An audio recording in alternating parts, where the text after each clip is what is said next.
Malaking update ang hatid natin ngayon para sa lahat ng SSS pensioners sa buong bansa. Kung ikaw ay kasalukuyang tumatanggap ng SSS pension o may magulang, kamag-anak o kakilala na pensioner, napakahalagang panoorin at pakinggan ang update na ito hanggang dulo. Papasok ang taong 2026 na may dalang malaking pagbabago pagdating sa SSS pension, lalo na pagdating sa Enero release schedule at sa posibleng 3,700 buwanang taas na matagal nang pinag-uusapan. Sa mga nakaraang buwan, maraming balita ang kumalat online tungkol sa SSS Pension 2026. May nagsasabing sigurado na ang malaking increase, may nagsasabing haka-haka lamang ito, at may ilan ding nalilito kung kailan talaga ipapatupad ang mga pagbabago. Kaya sa script na ito, isa-isahin natin ang lahat ng mahalagang detalye para malinaw kung ano ang aasahan ng bawat pensioner pagdating ng Enero 2026. Unahin natin ang pinakaimportanteng tanong ng marami. Ano ba talaga ang ibig sabihin ng malaking update sa SSS Pension 2026? Ang tinutukoy dito ay ang kombinasyon ng dalawang mahalagang bagay.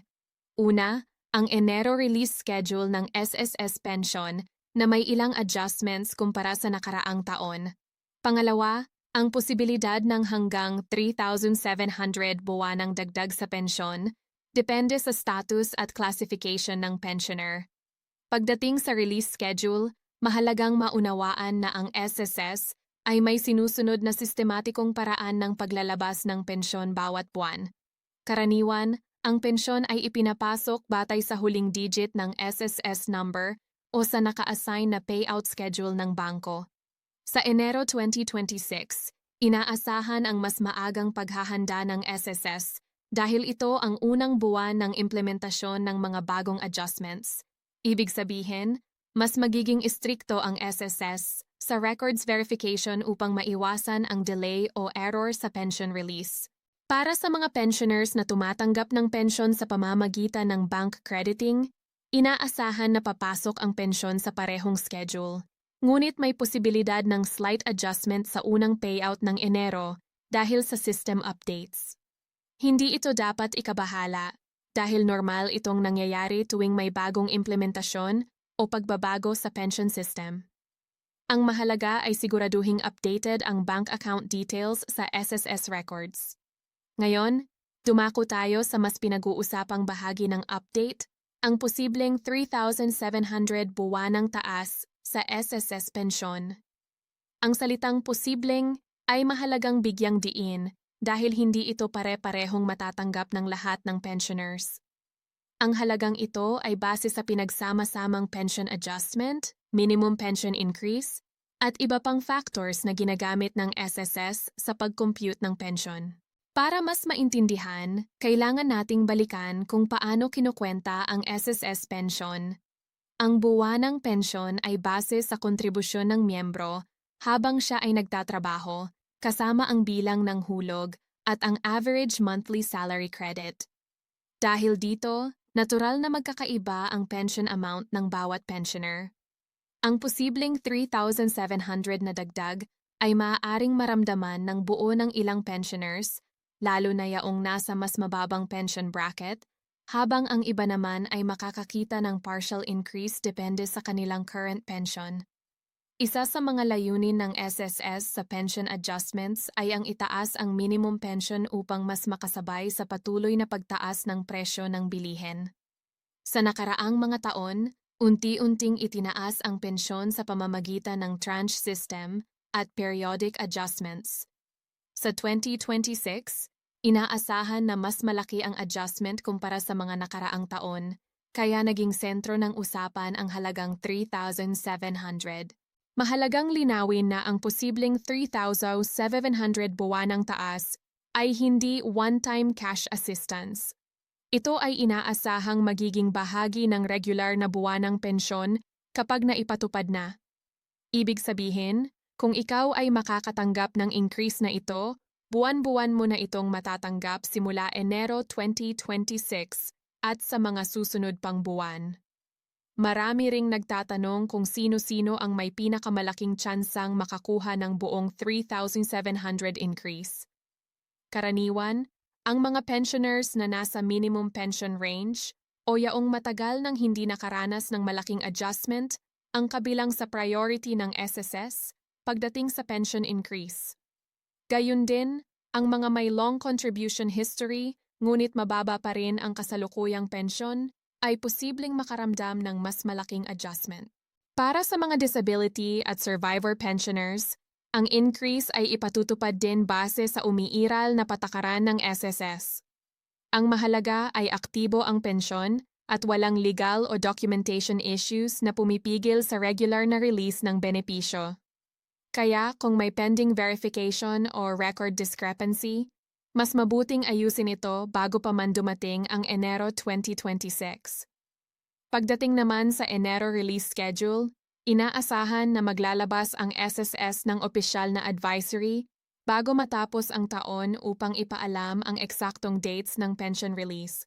Karaniwan itong inaanunsyo sa opisyal na website ng SSS at sa kanilang verified social media pages. Mahalaga para sa mga pensioners na umasa lamang sa opisyal na impormasyon at huwag agad maniwala sa kumakalat na unverified posts online. Isa pang mahalagang aspeto ng update ay ang epekto nito sa pang-araw-araw na buhay ng pensioners. Para sa maraming senior citizens, ang pensyon ang pangunahing pinagkukunan ng panggastos. Ang dagdag na ilang libong piso kada buwan ay malaking tulong para sa pagkain, gamot at utility bills. Kaya hindi nakapagtataka kung bakit malaking interes ang ipinapakita ng publiko sa usaping ito.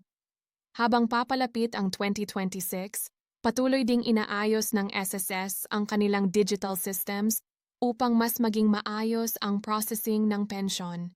Inaasahan ang mas mahigpit na monitoring ng accounts upang masigurong ang tamang tao ang tumatanggap ng benepisyo at maiwasan ang anumang irregularities.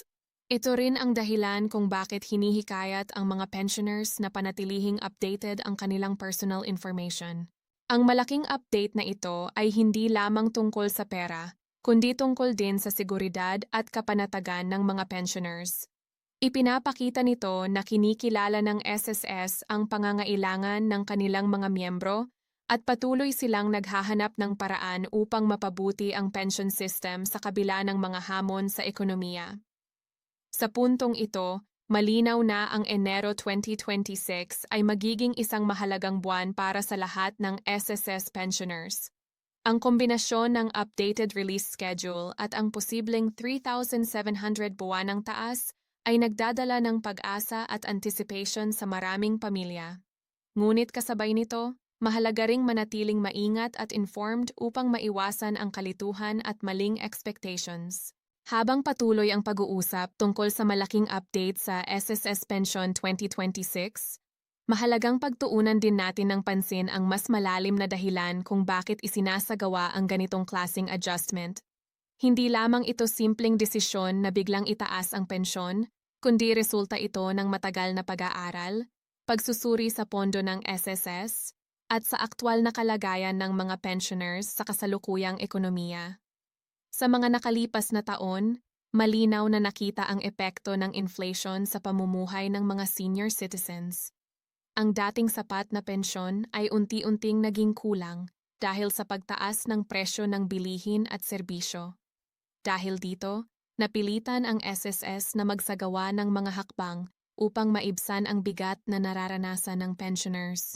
Ang posibleng 3,700 buwanang taas ay isa sa pinakamalalaking hakbang na isinasaalang-alang para sa 2026.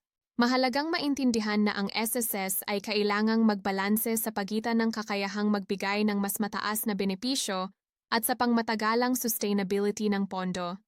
Kaya ang bawat pension increase ay dumadaan sa masusing pag-aaral. Hindi ito basta-basta ipinatutupad ng walang malinaw na basehan. Ang layunin ay matiyak na ang kasalukuyan at mga susunod pang henerasyon ng pensioners ay patuloy na makakatanggap ng benepisyo. Ngayon, pag-usapan natin ang mga senyales kung bakit nagiging mas konkreto ang usapin tungkol sa 3,700 increase. Una, may mga naunang pension adjustments na ipinatupad sa pamamagitan ng tranche system. Ibig sabihin, unti-unting itinaas ang pensyon sa loob ng ilang taon. Sa pagpasok ng 2026, maraming pensioners ang inaasahang makakumpleto na ng mga tranche na ito, kaya ang kabuoang dagdag ay maaaring umabot sa halagang malapit sa 3,700 kada buwan. Ikalawa, may mga pagbabago rin sa minimum pension levels na patuloy na pinag-aaralan. Kapag itinaas ang minimum pension, automatikong maaapektuhan ang malaking bahagi ng pensioners, lalo na yaong nasa mababang bracket. Para sa kanila, ang adjustment ay mas ramdam at mas makabuluhan. Kaya kapag pinagsama-sama ang epekto ng minimum pension increase at iba pang adjustments, nagiging posible ang mas mataas na buwanang dagdag. Isa pang aspeto na dapat isaalang-alang ay ang Enero release schedule. Dahil ito ang simula ng bagong taon, kadalasan dito ipinapatupad ang mga bagong patakaran at adjustments. Ang Enero 2026 ay inaasahang magiging mas organisado, ngunit maaari ring magkaroon ng kaunting delays para sa ilang accounts dahil sa system updates at validation processes. Hindi ito dapat ikabahala, basta't maayos at kumpleto ang records ng pensioner. Para sa mga pensioners na may edad na at hindi gaanong pamilyar sa online systems, mahalaga ang tulong ng pamilya. Ang pag-check ng My.SSS account, pag-verify ng bank details, at pag-monitor ng announcements ay mas magiging madali kung may katuwang.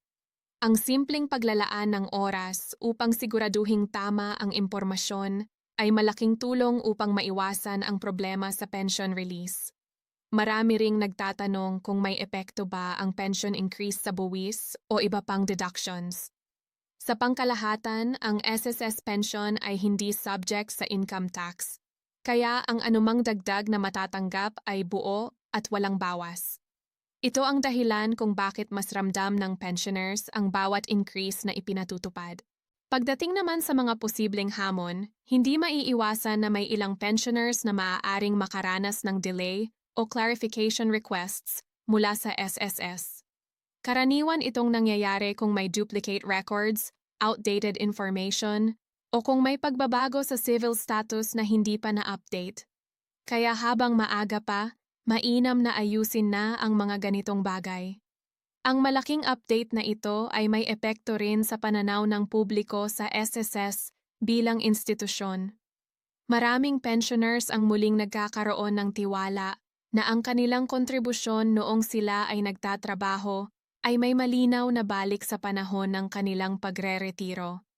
Ang pension increase ay nagsisilbing paalala na ang Social Security System ay patuloy na gumagalaw at umaangkop sa pangangailangan ng panahon. Para sa mga hindi pa pensioners ngunit malapit ng magretiro, ang balitang ito ay nagbibigay ng mas malinaw na larawan kung ano ang maaaring asahan sa hinaharap.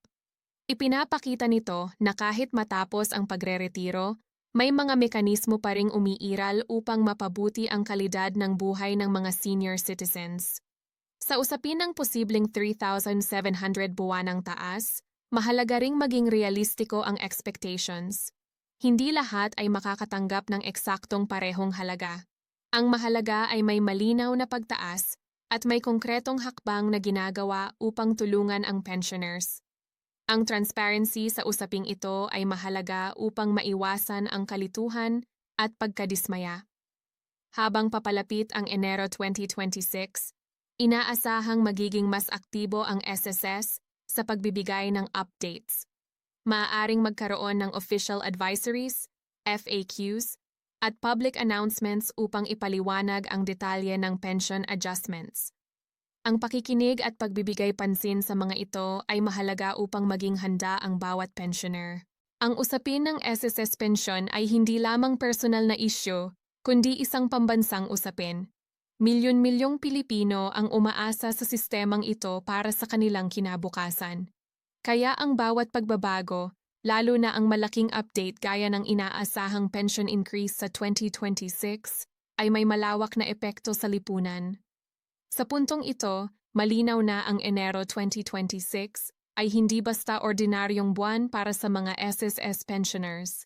Ito ay simbolo ng pagbabago, pag-asa, at patuloy na pagsisikap na mapabuti ang buhay ng mga senior citizens. Ang posibleng 3,700 buwanang taas ay isa lamang bahagi ng mas malawak na layunin na gawing mas sapat at makatao ang pension system. Habang hinihintay ang opisyal na implementasyon, ang pinakamainam na gawin ng bawat pensioner ay manatiling updated, maging handa, at huwag magpadala sa hindi kumpirmadong balita. Ang tamang impormasyon ay susi upang masulit ang mga benepisyong inihahandog ng SSS.